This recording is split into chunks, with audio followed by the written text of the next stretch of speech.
2022లో start అయిన recession ఇప్పటి వరకు కంటిన్యూ అవుతూనే ఉంది. 2022, 2023 అండ్ 2024 ఇయర్ పాస్ అవుట్ అయిన గ్రాడ్యుయేట్స్ ఇప్పటి వరకు ఖాళీగానే ఉన్నారు. పోనీ ఏదో ఒక స్టార్టప్ కంపెనీ హైరింగ్ చేసుకుంటుందా అంటే గ్యారంటీ లేదు.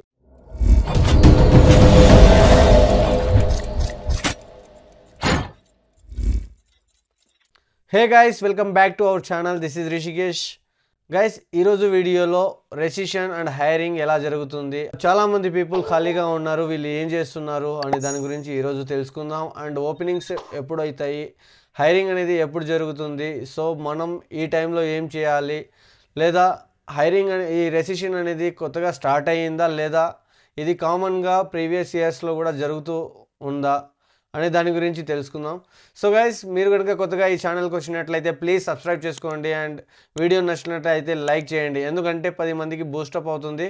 సో మీ వల్ల ఒక 10 మందికి నాలెడ్జ్ వస్తుంది అని ఆశిస్తున్నాను. గైస్, చాలామంది 2022, 2023 అండ్ 2024 ఇయర్ పాస్ అవుట్ అయిన స్టూడెంట్స్ అందరూ కోచింగ్కి వెళ్ళి ఇన్స్టిట్యూట్స్కి వెళ్ళి కోర్స్ నేర్చుకుంటున్నారు. బట్ వీళ్ళు 1 ఇయర్ అయినా కూడా ఎలాంటి జాబ్స్ అనేది రాలేదు అండ్ ఎలాంటి జాబ్స్ కూడా క్రాక్ చేయలేదు. సో ఇన్స్టిట్యూట్ వాళ్ళది తప్ప, లేదా స్టూడెంట్స్ది తప్ప, లేదా రెసిషన్ వచ్చి వీళ్ళు ఇలా స్ట్రక్ అయిపోయారా అంటే ఇక్కడ టైం అనేది ఇంపార్టెంట్ అనమాట. సో రెసిషన్ అనేది కామన్గా జరుగుతూనే ఉంటుంది. సో ఇది ఫస్ట్ టైం అని కాదు, చాలా సార్లు రెసిషన్ జరిగింది. లైక్ 5 months కానీ, లైక్ 8 months కానీ ఇలా రెసిషన్ అనేది జరిగింది. బట్ ఈసారి మాత్రం 1 year 2 year కంటిన్యూగా ఈ రెసిషన్ అనేది స్టార్ట్ అయ్యిందనమాట. సో ఇక్కడ మనం ఏం చేయాలి అంటే, మనం ఏదైతే కోర్స్ అయితే నేర్చుకుంటున్నామో ఆ కోర్స్ కంటిన్యూయస్గా నేర్చుకుంటూ అండ్ పేషెన్స్తో జాబ్స్కి ట్రై చేస్తూనే ఉండాలి. ఎందుకంటే ప్రతి ఒక్కరికి సాఫ్ట్వేర్లో జాబ్ రావాలని రూల్ ఏం లేదు. ఇక్కడ ఏం జరుగుతుంది అంటే ద బెస్ట్ పీపుల్స్ని మాత్రమే చూస్ చేసుకుంటారు. సో ద బెస్ట్ పీపుల్ని చూస్ చేసుకోవాలి అన్నా కూడా 1కి 10 సార్లు ఆలోచిస్తున్నారు. సో ఈ కంపెనీస్ ఏం చేస్తాయంటే ఒక క్వార్టర్లో ఎలా అయితే ప్రాసెస్ ఉంటుంది, వీళ్ళు ఏం వర్క్ చేశారు అనేది ఒక అనాలిసిస్ వేసుకుంటారు అనమాట. సో ఆ అనాలిసిస్ని బట్టి వీళ్ళకి ఫ్రెషర్స్ కావాలా లేదా ఎక్స్పీరియన్స్ క్యాండిడేట్స్ కావాలా అని వీళ్ళు డిస్కస్ చేసుకొని హైరింగ్ అనేది స్టార్ట్ చేస్తారనమాట. ప్రస్తుతానికి అయితే ఎక్స్పీరియన్స్ క్యాండిడేట్స్ని మాత్రమే హైర్ చేసుకుంటున్నారు. సో ఫ్రెషర్స్కి హైర్ చేసుకోవాలి అంటే కొద్దిగా టైం పడుతుంది. అండ్ చాలామంది బాధపడుతున్నారు, అన్న జాబ్ రాలేదు, అన్న టైం వేస్ట్ చేసుకుంటున్నామేమో, వేరే దానికి ట్రై చేద్దామంటే మనకు గ్రోత్ ఉండదు, అది ఇది అని చాలామంది బాధపడుతున్నారనమాట. సో గైస్, మీరు ఏదైతే నేర్చుకున్నారో వాటి మీద ప్రాక్టీస్ చేస్తూ ఉండండి అండ్ మీ యొక్క పోర్ట్ఫోలియో క్రియేట్ చేసుకోండి. అండ్ ఇంకోటి ఏంటంటే, మీరు ఏదైతే నేర్చుకున్నారో వాటి ద్వారా సంపాదించడానికి ట్రై చేయాలి. జాబ్ చేయాలి అంటే ఇక్కడ కుదరదు, ఎందుకంటే మీకు యాజ్ అ ఫ్రెషర్గా హైర్ చేసుకోవాలి అంటే ఏ కంపెనీ ముందుకు రావడం లేదు.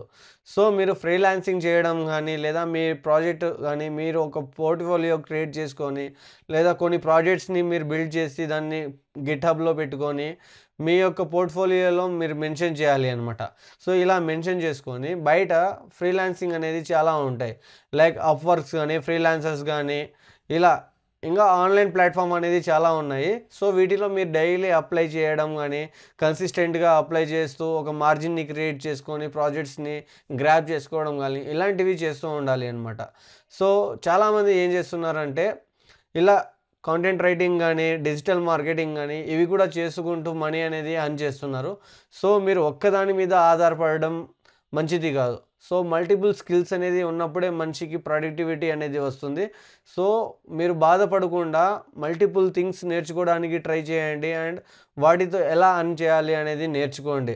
సో గైస్, మన కెరీర్ ఎలా చూస్ చేసుకోవాలి అంటే, మీరందరూ మీ కెరీర్ని నచ్చినట్టే చూస్ చేసుకుంటారు, బట్ దాని గురించి మనం మాట్లాడడానికి ఎలాంటి అర్హత లేదు అండ్ మనకి హక్కు కూడా లేదు అనమాట. సో మీకు నచ్చిన పాత్రలో మీరు వెళ్ళారు, బట్ ఈ టైం అయితే బ్యాడ్ నడుస్తుంది అండ్ మీరు కొద్దిగా పేషెన్స్తో ఉండాలి, never give up. So guys, మీకు నేనున్నాను, ఎందుకంటే ఎలాంటి టైంలో ఏం జరుగుతుంది అనేది ప్రతి ఒక్కటి అప్డేట్ ఇస్తాను. హైరింగ్స్ అనేది ఎప్పుడు స్టార్ట్ అవుతుంది, రెసిషన్ అనేది ఎప్పుడు జరిగింది అండ్ ఈ రెసిషన్ ఎందుకు జరుగుతుంది అనేది ప్రతి ఒక్క అప్డేట్ అయితే నేను ఇస్తాను. గైస్, మీరు సబ్స్క్రైబ్ చేసుకొని స్టే ట్యూన్డ్గా ఉండండి. అండ్ కమింగ్ టు ద లే ఆఫ్స్, చాలామంది లే ఆఫ్స్లో జాబ్స్ కూడా కోల్పోయారనమాట. ఈ 2 years నుంచి లే ఆఫ్స్ అనేది జరుగుతుంది అండ్ ఒక హై లెవెల్లో ప్యాకేజ్ ఉన్న వాళ్ళందరినీ తీసేస్తున్నారు.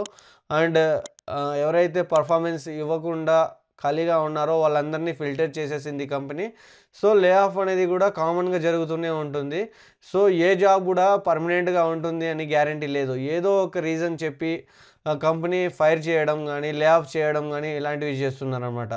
సో కన్సిస్టెంట్గా మీరు జాబ్స్కి ట్రై చేస్తూనే ఉండాలి. ఎందుకంటే మన స్కిల్స్ అనేది మనకి తెలుసు.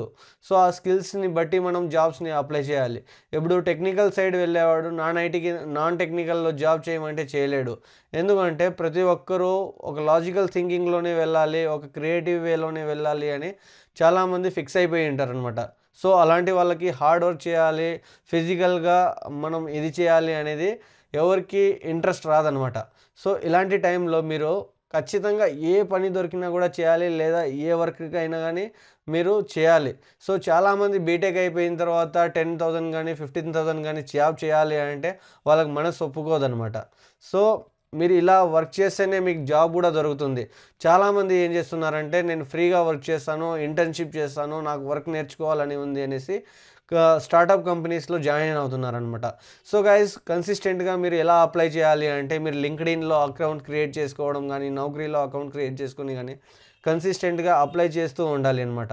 సో హెచ్ఆర్లు మీరు కాంటాక్ట్ అవుతారు. అండ్ కొన్నిసార్లు మీరు జాబ్లో జాయిన్ అవ్వాలి అంటే ఎలాంటి శాలరీ కూడా తీసుకోకుండా ఫస్ట్ వర్క్ చేయడం నేర్చుకోండి. దట్ ఈస్ కాల్డ్ ఇంటర్న్షిప్ అనమాట. సో ఒక 2 months కానీ 3 months ఇంటర్న్షిప్ అనేది ఉంటుంది. మీ పర్ఫార్మెన్స్ బాగుంటే డెఫినెట్గా మీకు జాబ్ వచ్చే అవకాశాలు ఉంటాయి. సో మీరు కన్సిస్టెంట్గా లింక్డ్ఇన్లో కానీ, నౌకరీలోను కానీ, షైన్లోను కానీ ఇలా మల్టిపుల్ ప్లాట్ఫామ్స్ అనేది ఉంటాయి. వీటిల్లో అప్లై చేస్తూ మీరు జాబ్ కొట్టుకోవాలి అనమాట. సో అండ్ ఇంకోటి ఏంటంటే ఈ రెసిషన్ అనేది కామన్గా జరుగుతూనే ఉంటుంది. సో మీరు దీని గురించి ఆలోచించకుండా ప్రొడక్టివ్ వేలో మంచిగా ఆలోచించి జాబ్స్ని ఎలా క్రాక్ చేయాలి, ఇంటర్వ్యూస్ని ఎలా ప్రిపేర్ అవ్వాలి అనే దాని గురించి తెలుసుకోండి. అండ్ చాలామంది బాధపడుతున్నారు. సో మీరు బాధపడాల్సిన అవసరం లేదు ఎందుకంటే ఇక్కడ మీకు ఇది ఒక మంచి టైం. ఈ టైంని మీరు ఎలా యూటిలైజ్ చేసుకోవాలి అంటే మీకు ఎలాంటి ఆపర్చునిటీస్ ఉంటాయో ఆ ప్రతి ఆపర్చునిటీస్ని గ్రాప్ చేయడానికి ట్రై చేయాలి. సో చాలామంది లోన్లీగా ఉంటారు, ఫీల్ అవుతుంటారు, నాకు జాబ్ రాలేదు, ఈ లైఫ్ అంతేనా, ఇంకెన్ని సంవత్సరాలు వెయిట్ చేయాలి, అది ఇది అని చాలా బాధపడుతుంటారు. సో బాధపడకండి. ఎందుకంటే జాబ్స్ అనేది ఈ 2024లో హైరింగ్ అనేది స్టార్ట్ చేస్తామని ఆర్టికల్స్లో వచ్చాయి. సో కొద్దిగా పేషెన్స్తో ఉండండి. ఇప్పుడు దగ్గర చాలా జాబ్స్ అనేది చేస్తారనమాట. సో మీరు ఏదైతే నేర్చుకుని ఉంటారో ఆ టెక్నాలజీ మీద స్కిల్స్ని బిల్డ్ చేసుకోవడం కానీ, ఆ ఇంటర్వ్యూ క్వశ్చన్స్ని ప్రిపేర్ అవ్వడం కానీ ఇలాంటివి చేస్తూ ఉండండి. డెఫినెట్గా మీరు ఫ్యూచర్లో మంచి పొజిషన్లో సెటిల్ అవుతారని నేను నమ్ముతున్నాను. అండ్ ఇలాంటి కాన్ఫిడెంట్ మీరు కూడా కన్సిస్టెంట్గా మెయింటైన్ చేస్తే డెఫినెట్గా సక్సెస్ అవుతావు. సో ఈ వీడియో నచ్చినట్లయితే ప్లీజ్ లైక్ చేసి మీ ఫ్రెండ్స్కి సజెస్ట్ చేయండి. And thank you for watching this video.